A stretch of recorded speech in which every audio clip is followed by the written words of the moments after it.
Shalom everyone and Shavua Tov. We are in the Parashat VaYak'hel. You cannot understand the Parashat of VaYak'hel unless you know the story, the background, because the content itself of Parashat VaYak'hel is almost identical to that of Parashat Truma. Why do you need to repeat the text all over again? And you can see that the commentaries and when we're talking about the commentaries in Rashi, there's almost no commentaries because it's all the same identical text as it is in Truma. So what's the background? So just to understand what we are doing, so last week or yesterday, Shabbat, we read Parashat Ki Tisa. Parashat Ki Tisa was covering part of Mount Sinai revelation and then the sin of the golden calf and the immediate aftermath. So what does it mean? What are we talking about? So we are talking about that on Shavuot, which is Sivan, we have Mount Sinai revelation. 40 days later, Moses is coming back with the tablets on the 17th of Tammuz, midsummer. Okay, then the golden calf. Moses is breaking the tablets, and then from the 17th of Tammuz till the new month of Elul, which is almost a month and a half, he is dealing and trying to get the Israelites together. And then on the first day of Elul, he goes again to Mount Sinai. Now he's going to get a new set of 2 tablets.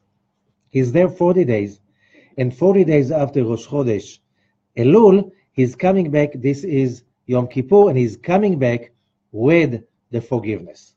Okay? So he's coming back on Yom Kippur. The day after Yom Kippur, Parashat VaYak'hel.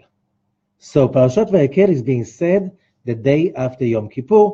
So now let us see what's in it for us and what does it mean. First of all, before dealing with the VaYak'hel, we have to understand that VaYak'hel is based on the story of the aftermath of the sin of the golden calf.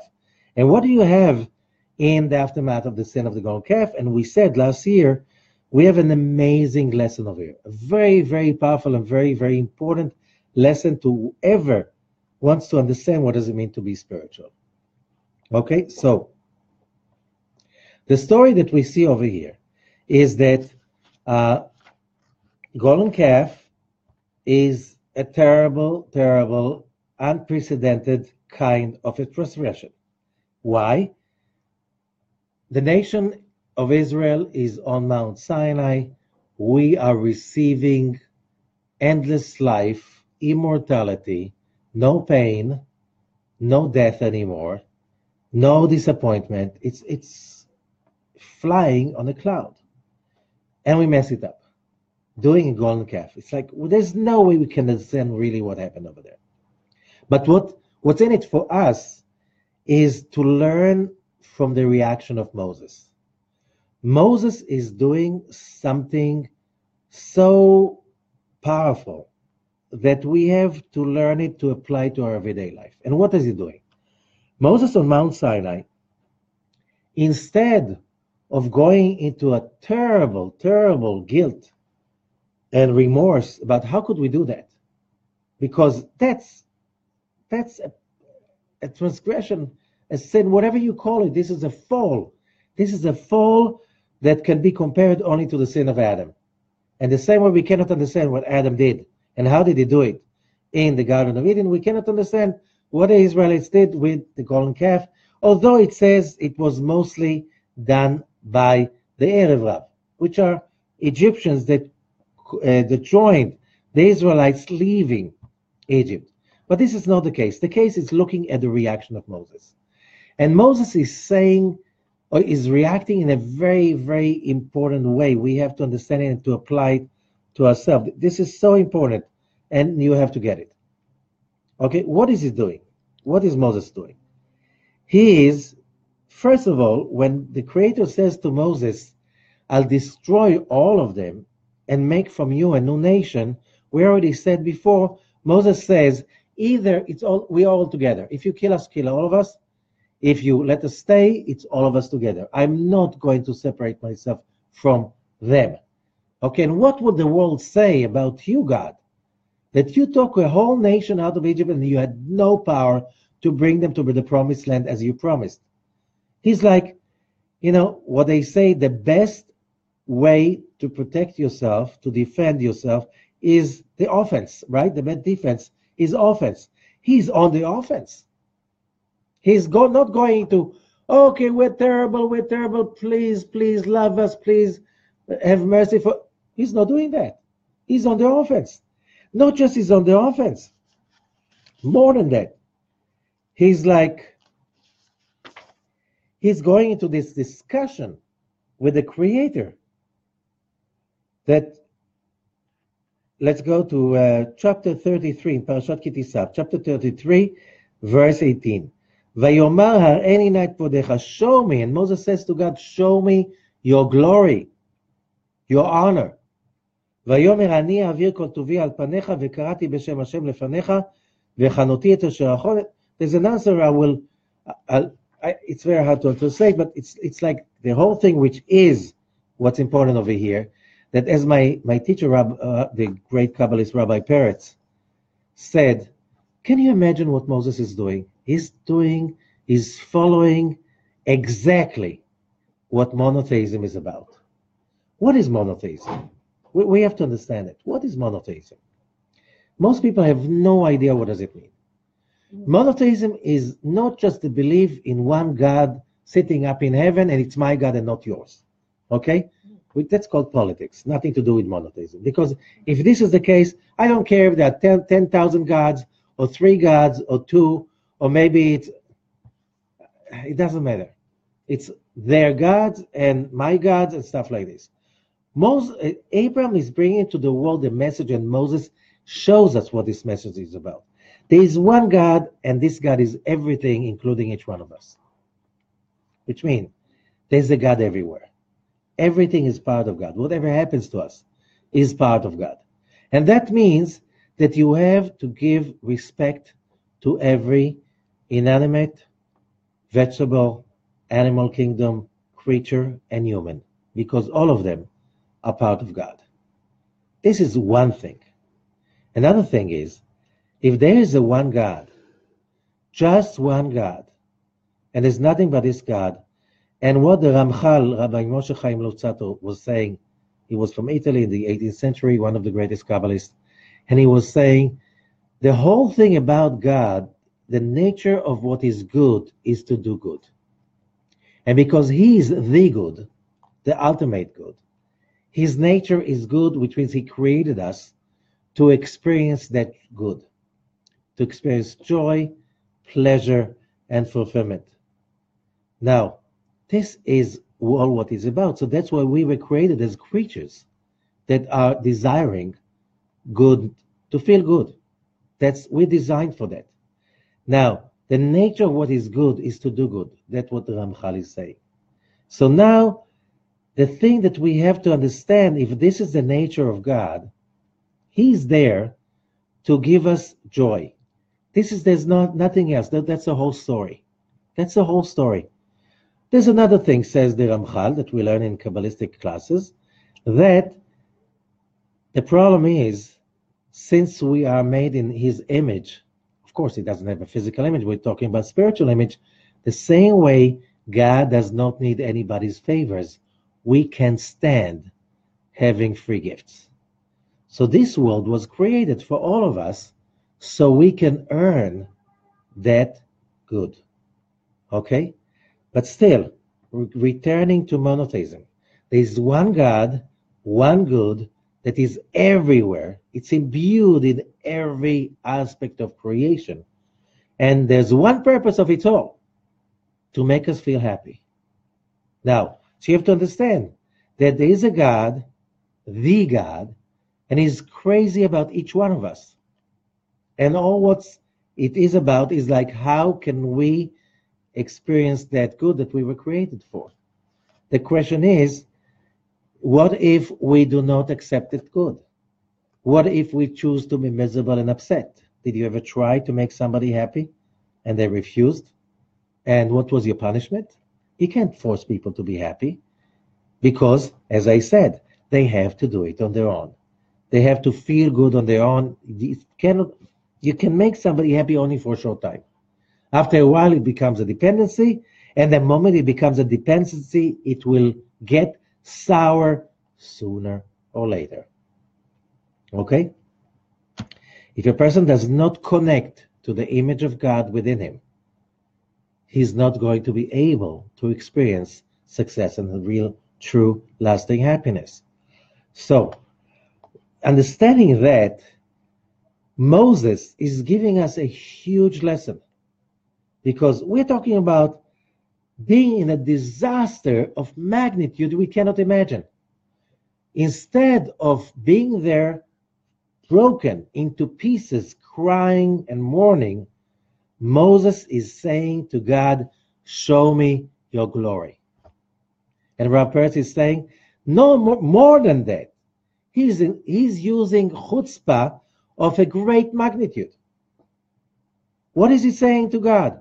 You say that the Torah is a remedy against evil inclination. Oh, we have a lot of it, all of us, okay? You gave us the remedy 40 days ago. It didn't work. Look what's going on. There's a golden calf. Please, God, give us something stronger. And God's reaction is, I will give you. I will give you. And he gives us the 13 attributes, which are in a higher level. If you understand Kabbalah, the Torah, the remedy against evil, is on the level of what is called Zeir and Pin, while the 13 attributes are drawing to us the energy from Keter, the highest level, from Keter. That means that this is like not just Torah, it's Torah forte, triple, double, quadruple, whatever. This is what the 13 attributes is about. It's huge. So not just that God is saying to Moses, oh, you should be ashamed of yourself after your people, what they have done. I'm not talking to you. Moses is coming from an assumption that more than we want to be connected to be in the right place, our Creator is invested in that even more than that. So what a lot of people do by mistake is when we make a mistake, we think that by making us miserable victims, broken into pieces, God is going to have some mercy about us and send us help. And you know what they say, that God helps the ones who help themselves. Which means the moment you stand up on your feet and you say, okay, God, I failed, I messed up big time, please help me, because I know that more than I want to be successful, you want me to be successful. Let's say you have a loving father and mother, and you messed up. What do they want you to hear? Do they want to hear from you, I'm terrible, I'll be a failure forever? If a parent hears his child saying that, you've been torn into shreds. Of course. So who loves us more? Our parents or God? Our parents, they are our parents only for this session. God is our parent forever. Was, is, and will be. We've been here a few times. We'll be here maybe more times. Our parents, our biological parents, are not always our parents. But God is always our parent. So do you think that God needs us to be telling him, I'm a mess, I'm never going to be successful, I'm horrible, I'm ruined forever, I'm going to let you down forever, what will happen to me? Is this what the Creator wants you to say? No, of course not. Not the Almighty Creator, the Lord, the God of Abraham, Isaac, and Jacob. He wants to hear you saying, I messed up, please help me get up on my feet, because I know you planned for me so much, and I want to make it. And I want to make it. I want to step up for that, what you prepared for me. And that's exactly what Moses is doing. He's saying, look, Creator, we made a terrible thing. Whatever tools you gave us didn't work. Give me something stronger. I want to see a power bigger than what I got on Mount Sinai. And he gets it. And that's called Yom Kippur. And that's called the forgiveness. And that's called the slichot. And that's called the 13 attributes. Because it's in the moment you ask, you will receive. And whoever wants to get purified, he will pull the purification upon him and he will get all the help in the world. Just don't lie there, cry, and say, I'll never be able to make it. That's not godly. You're not connecting to God this way. You're just going away from him. You're connecting to another God, to the Lord of darkness. This is idol worshiping.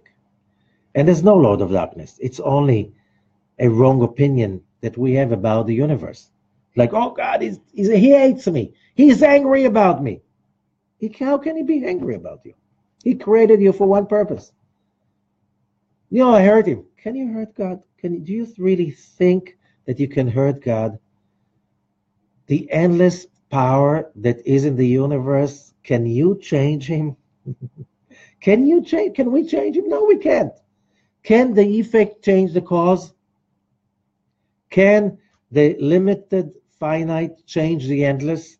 No, we cannot even diminish God's light a little bit in the universe. We can diminish it only in our perception. So we cannot create this image of the old angry man sitting up in heaven with a long beard that is upset about me, saying with the finger, look what you've done. No, it doesn't. There's no God like this. And this is a very important thing. And therefore, so why is Moses breaking the tablets? So precious, those tablets. And the answer is very, very simple. Those tablets were given to a nation that overcame darkness completely, that overcame death completely, that held itself for the 40 days and 6 hours and passed the test that Adam didn't pass. Adam also, he ate the tree of knowledge 6 hours before the time. And the golden calf sin was made 6 hours before Moses came. If they just waited 6 more hours. Because when on Mount Sinai we arrived to the place Adam was before the sin. It was another opportunity. We mess it up. Still, that does not mean that it's the end. It means that if God decided to give us all the bliss and the pleasure of the universe, can we stop him from doing that? No way. We can just delay it. Running around in circles. Still, if you go to the Ethics of the Fathers, Rabbi Akiva says over there, everything is ready for that meal. And everybody's going to show up. So how are we going to show up? So it says, Umetzuda pursa l'chaim, there is a akol natun be'eravon, there is a guarantee. The Creator guaranteed himself. There are rules of cause and effect, a net of rules, and when you follow these rules, then you do it faster. If you don't follow the rules, there's a cause and effect, which means you touch the wrong buttons, the reaction will teach you. And that's what life is about, one lifetime after another. But finally, everyone will show up for the meal, for the celebration, the final celebration, when all of humanity is reaching that place. Nobody's going to be left behind. Not even the dumbest of them all. Okay, finally, everybody's going to go through it. So that's something that we really have to get in mind because it's so important. There's so many moments that we feel this is the end. It will never be better. Life is about realizing, as I said again, there's no way that you're going to be left behind. So get up and try all over again. And get up and try all over again. No, I'm hopeless. There's no place for that. What is that place of hopelessness? That is what is called Amalek. Amalek, whatever we were busy about in Purim, was how to remove the Amalek from within us. What is Amalek? Numerical value, Gematria, 240. Safek, doubt. Safek is also Pasek, cut off. And that's why, after this introduction, we can go into Parashat VaYak'hel. In Parashat VaYak'hel, as we said, a day after Moses is coming with the second two tablets, again, he's not coming to the Israelites saying, I remember you sinned, and I fought for you, and I got for you the tablets all over again. He's not doing that. He's getting to business. Okay, we went to what we went. Let's move on with the plan. And what is the plan? Let's build the tabernacle. However, says the Zohar, VaYak'hel Moshe et kol adat bnei Israel, and Moses and Moshe gathered. The word VaYak'hel is not just gathered, it's also from the word kahal, community. Brought together the whole congregation of the children of Israel. Rabbi Chia patach. So Rabbi Chia opens, and he's giving a quote from Samuel 1, chapter 15. ויאמר שאול אל הקיני לכו סורו וגומר. The story is about when King Shaul is sitting properly on his seat and is finally a king, and then Prophet Samuel is bringing him that message from God. You have now, according to the rule in the Torah, to remove the Amalek from the world. This is the story that brought Purim later on, because the king of Amalek survived that story. Shaul let him live. The result was that he had a child that later on, few generations later, that child was Haman. Haman, the Agagite. Why Agagite? He was a descendant of Agag, the king of Amalek, with the story of Shaul. Okay, so again, the story of Amalek, like Purim is not over. We're still having some ripples from Purim. It's again fighting the Amalek. Why fighting the Amalek? And he's explaining like this. When Shaul has to destroy the Amalek, it says that the tribe of Jethro, remember, he converted. He went back to his people, which were called the Canaanites, and they were like a tribe in the area of Israel, and they were living at that time among the Amalekites. So Shaul sends them a message: don't hang out over here, move out, because when the war will wage against the Amalekites, I don't want you to get hurt, because you are friends for a long time already. So the Canaanites are moving out, the descendants of Jethro are moving out from within the Amalek. Why is it important for us right now in Parashat VaYak'hel? And he says, first of all, we have to remember what is the Amalek. Why? Remember, we read about the Amalek for a few parashot already, right? We had Amalek here and there. We had in Parashat Zohar a week ago. We have it on Purim. The whole Purim was about the Amalek. Again talking about Amalek. Yes, again. Why? We still have Amalek to fight. And what is the Amalek? Says the Zohar, Man Nachash, verse 2 in the Sulam, on the Zohar VaYak'hel. Man Nachash hara oreva parashat drachim. The evil snake is ambushing on the roads. Afken Amalek haya nachash ra l'Yisrael. Amalek was also that kind of a snake. Sha'arav lahem al hadrachim, on the road. שכתוב אשר שם לו בדרך בעלותו ממצרים, which means that he was ambushing on the way coming out of Egypt. והרבו למעלה לטמא המקדש ומלכות, והרבו למטה לטמא את ישראל. And he wanted to impurify, to make it impure, to block the holiness above and below.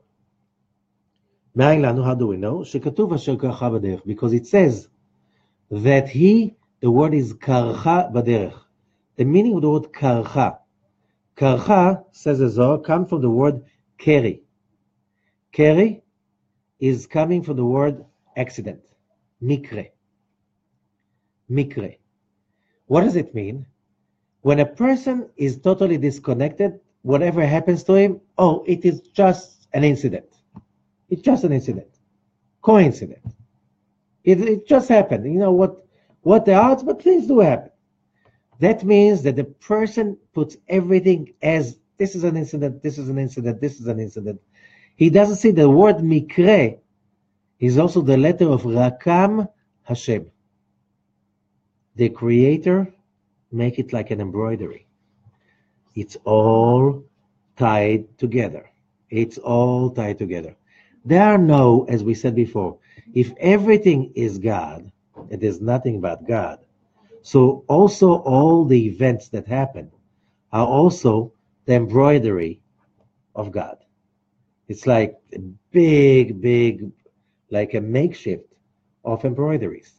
But it's all planned in advance. Everything is there to give us the way, the opportunity to reach the place so we can step up and use the challenge in order to move up and up and up. Now, understanding that, in order for that to be a challenge, we need to have that opportunity to lose the challenge. And that's what Amalek is about. Amalek is about cutting the thread that hope, as we learned, is that thread. We said that thread is called kav. And kav is the main word in the word tikva. In Hebrew, hope. Tikva means in Hebrew, creating a line. A line to where? To the Creator. As long as you're focusing on maintaining, building up the line, then you're connected. The moment you are online, whatever happens to you, you will have the power, the ability to overcome. Why? Because the moment your belief system is that everything is for the good, it will be for the good. Why? Modern science is saying very simply, the moment your brain is wired to look at everything as an opportunity and knowing that everything will be for the good, you simply divert reality and becomes good. And as we said, it was published a few years ago that thousands and thousands of cases of research showed when people think like this, they're optimistic and they keep on having hope and they simply make this hope reality. Optimistic people live longer, they're more blessed, they have much more luck and much more success in life. Pessimistic people, they say it's a prophecy that fulfills itself. The moment they say it's going to be terrible, it's going to be even worse. You know, Murphy's laws, you heard about Murphy's laws? Everything is about Murphy's laws. It's going to be terrible, even worse than you think about it. And you know what? Both are right. Because when your brain is wired to be negative, you connect right now to what? To being cut off, to Amalek. And that means it's going to be more and more and more painful till you're going to say, till your soul is going to scream from within, enough is enough, I can't bear the pain anymore. You know what happens that moment? When the pain is so excruciating, the body says, okay, neshama, soul, take over. I can't anymore, I can't. And then suddenly, how many people wrote books about it? Lying there on the floor, wanting to commit suicide, the pain was so terrible. And suddenly, this sliver of light came from above, and you felt, and that person feels the connection, and he feels from now on it's going only to be up the hill. And then they work and they succeed and they bring the message to so many people. Why? When you ask the pain will come. When you ask for more pain, because you're more pessimistic and more sour and bitter, more pain will come. And they say, you see, the world is terrible, and more misery will come. And you'll be so excited that you're right, that everything is terrible. And you like it in a way. Terrible, but you like it. Rav Ashlag is saying, like you're scratching your mosquito bite. Till you get a blood infection, it kills you.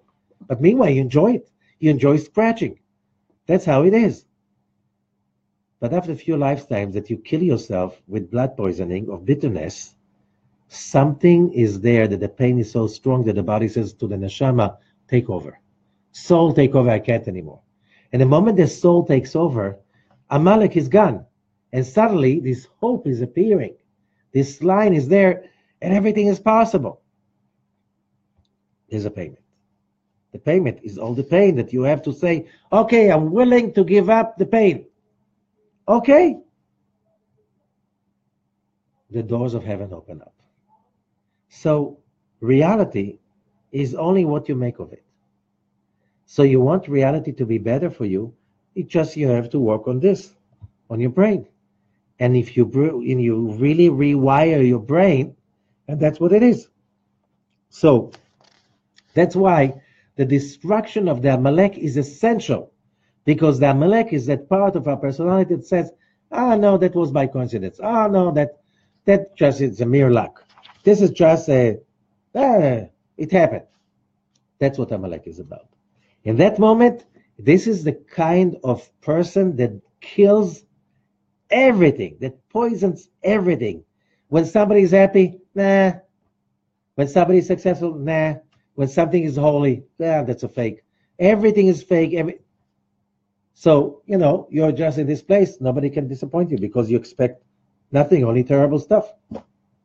How, what kind of life is that? On a way, it's easy. It's free. Okay? And you know what the Zohar said in Parashat Tumah? For free, you get only troubles. Okay. So then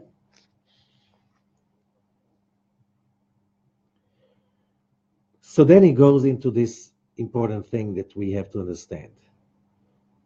Why King Shaul had to warn the Kenites to leave the area of the Amalekites?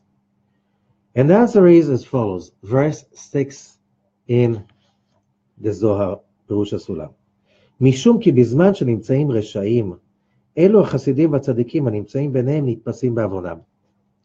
When you have a community, a company, a group of people together, and among them there are evil people, which means selfish, negative, miserable, they have a negative outlook at life and they bring their negativity into the group. אלו החסידים והצדיקים הנמצאים ביניהם נתפסים בעוונם. When a group falls apart, when a group is exploding, even the righteous and the pious people among them will get hurt. Why? The Zohar gives another place this example about a group of people that are sailing in a boat. Then the captain sees this guy sitting in his cell, but he's drilling. The captain is saying, are you crazy? What are you doing? And the passenger is saying, what do you care? I'm drilling on him under myself. He says, no, you fool. We are all going to drown. Says the Zohar, when you have a congregation of people, it could be a congregation of a synagogue, a congregation that got together to make a business. If they are, that you find that reading in the verse 385 in Parashat Noach. And it says over there, if you have a group of people, and they're all united in love and positivity and optimism, even if they plan to rebel against God, nothing bad can happen to them. Why? As long as they are united and they love each other. At that moment, they have a protection. The moment they are united. But if those people are disunited, no matter if all of them, it looks like they're most pious. They're very observant and they follow the Bible and all the rules. But you just, one rule they don't follow. Love others as you love yourself. So, what's wrong about it? 612 out of 613, that's a lot, no? Yeah, but everything is standing on that. The moment there is disunity and they are not loving each other and they're busy always arguing with each other, they'll be hurt. They are cursed. Not because God is upset about it. The moment there is disunity and there's hatred, it brings in negativity into the congregation. And therefore, the story is about that Shaul had to remove the Kenites from the Amalekites because the Kenites, although they were righteous, they will get hurt when the Amalekites will fall. The same thing, if you see yourself as a positive person, do not allow yourself to be among negative people. Why? Because when they fall, you will fall with them. And if you leave, when they fall, you will not be there anymore. Cain said the same thing was with the story of the golden calf. Says the Zohar, who made the golden calf? That was the Erev Rav. Who had the Erev Rav? The great magicians and the most powerful advisors of Pharaoh, when they saw that the strong guy over here is Moses and not Pharaoh, they simply joined Moses. They asked him to join him to the journey. They knew something great is going to happen with his people, and they knew Egypt is finished. It's already said in the Torah. We read it in previous parashot that all the advisors of Pharaoh are saying to him, you know that Egypt is finished. They said it. So they joining the rising power. The power that decimated Egypt. Okay? The problem is, when they joined the Israelites, they were not ready to make the change. They were still busy with the Egyptian state of mind, which is selfishness and totally lack of values of the Torah. Bore, verse 7. מה כתוב מקודם? What did it say earlier in Parashat Tuma? מאת כל איש אשר ידבנו ליבו. From every person that his heart will contribute, just give it from yourself. Even the Erev Rav could participate in the building of the tabernacle. It was a congregation for everyone. משום שרצה הקדוש ברוך הוא לעשות מעשה המשכן מכל הצדדים. The Creator wanted the Mishkan to be made from all sides, from the essence, the Israelites, and from the shell, which are the Egyptians who joined the Israelites, the Erev Rav. They wanted to be one, but they didn't go through the trouble of the slavery. They were still very deep into what Rabbi Ashlag is saying, in their egotistic nature. They were not ready yet. So they were supposed to be, so that Mishkan would be a tool that is ready for all nations of the world. Why? Because it is made from the within, the very highly spiritual children of Israel that went through Abraham, Isaac, and Jacob purification, through the slavery in Egypt and the suffering and the misery and the purification of the iron furnace, and the wizards of Egypt that were the outside. So it has both power. אחר כך, verse 8, later on, נטע מין למינו. Each one went to its own side. ובאו ערב רב, the Erev Rav split from the Israelites, and they made the golden calf. And the shame was on the Israelites that didn't stop them doing that. Okay? ונטעו אחריהם ישראל כל אלו שמתו. Not just they didn't stop them, some of the Israelites with their heart followed the Erev Rav and joined the celebration. And that created death and more death till today. אמר הקדוש ברוך הוא said, so said the Holy Blessed be He. מכאן והלאה, from now on, מעשה המשכן לא יהיה אלא מצד ישראל בלבד. The action of creating, building the tabernacle will be only from the side of the Israelites. We have to start it pure, and then we'll see who can join. מיד, ויקהל משה את כל עדת בני ישראל. So Moses, and that's how the parasha starts, gathered the congregation of the children of Israel, not the whole nation, not the Erev Rav, the newcomers.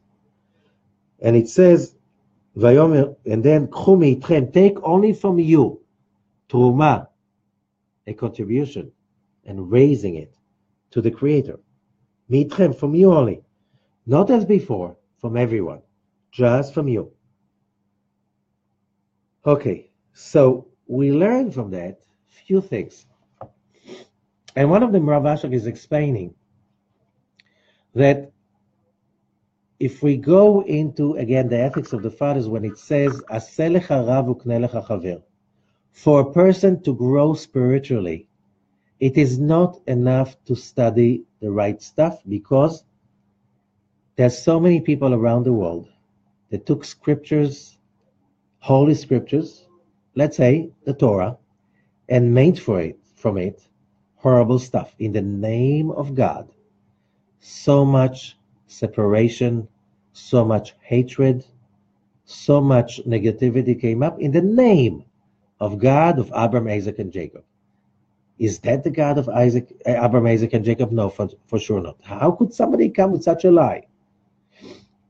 Says Rav Ashlag, you need to have a teacher. How do you know which teacher to use? It says the Zohar, Parshat Terumah, verse 39, I think. It says, it has to be somebody that walks the talk. Not everybody who's teaching Torah and Kabbalah should be followed. How do you know to follow the person or not? And says the Zohar, very simple. If the person walks his talk, which means you see that he's making all the possible efforts to be spiritual, to be pure.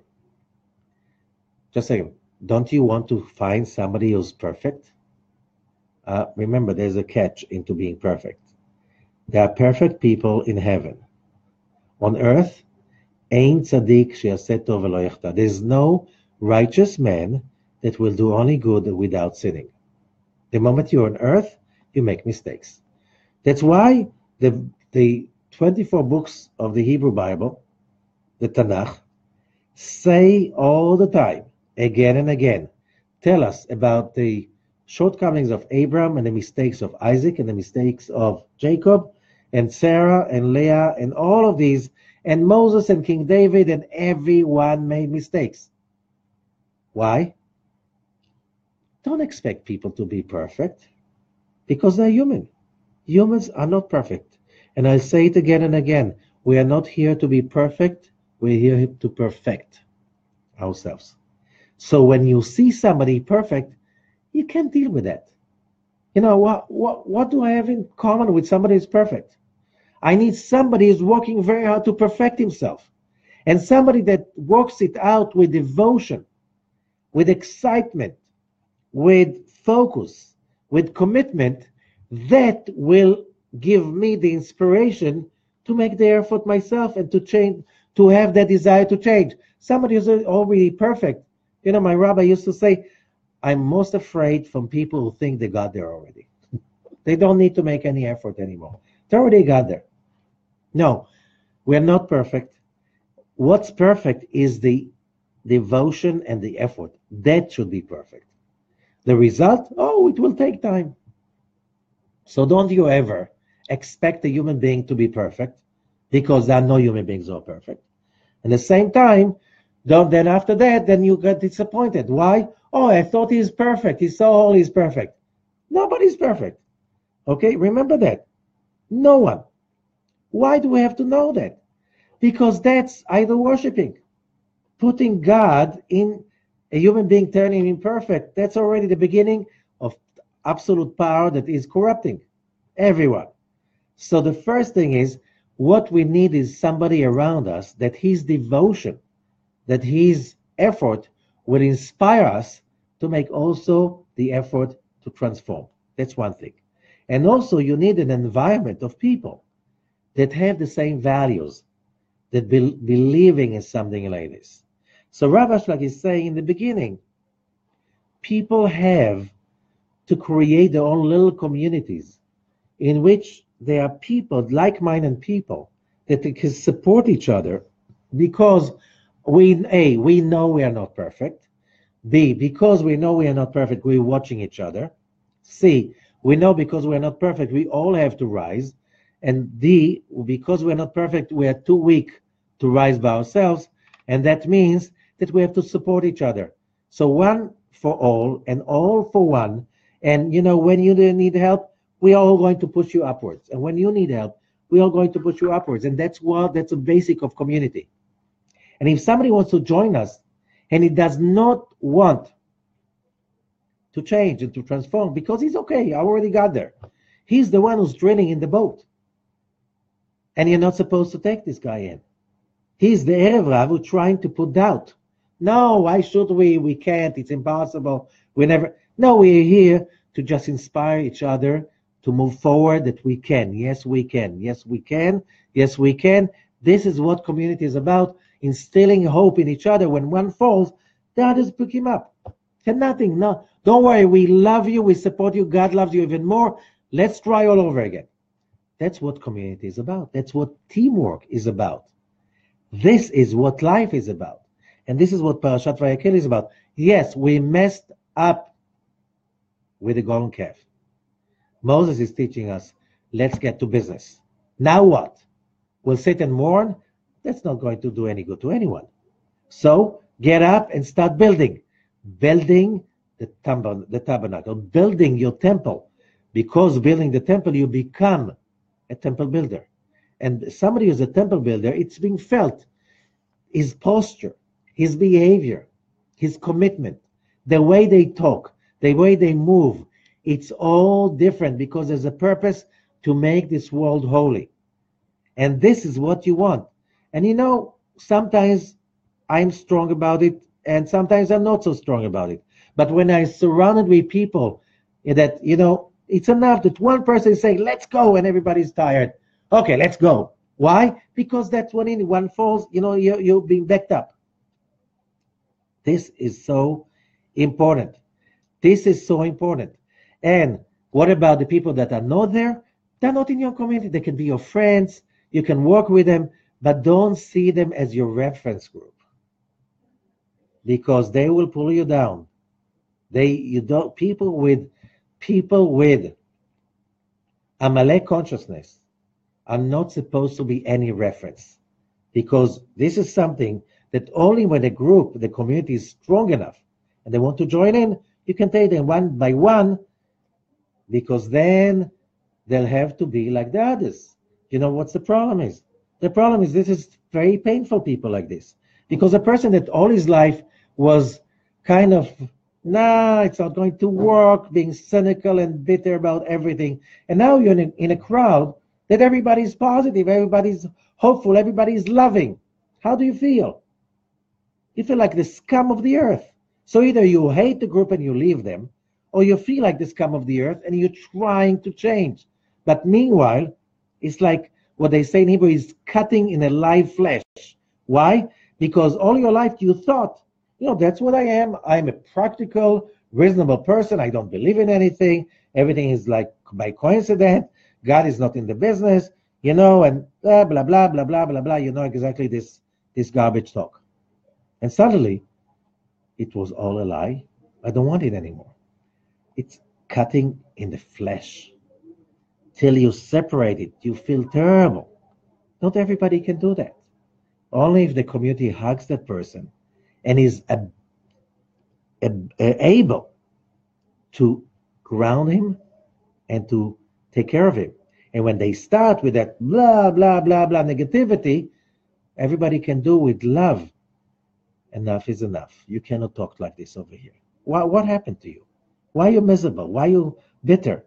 You're not supposed to. Don't you remember what we are committed to as a community? That's what the community should be. And that's what VaYak'hel is about. The message that through that message, as it says in the prophecies, by building communities like this, that will bring finally the Mashiach, that consciousness of Mashiach. And that's why Kabbalists for ages used to have these Zohar groups that creating this community in little communities in which everybody commits to everybody else to be there when it's great and when it's not so great. And always to support each other when somebody falls, to pick him up and not to blame him. So I hope we will be able to see it with our eyes, the creation of these communities around the world, because the world needs it right now so much, because we're just starting to realize how sick is human consciousness and mind in the common space and public space. So we have to do it because nobody else will do it if we don't do it. Thank you so much, and good luck, and Shavua Tov.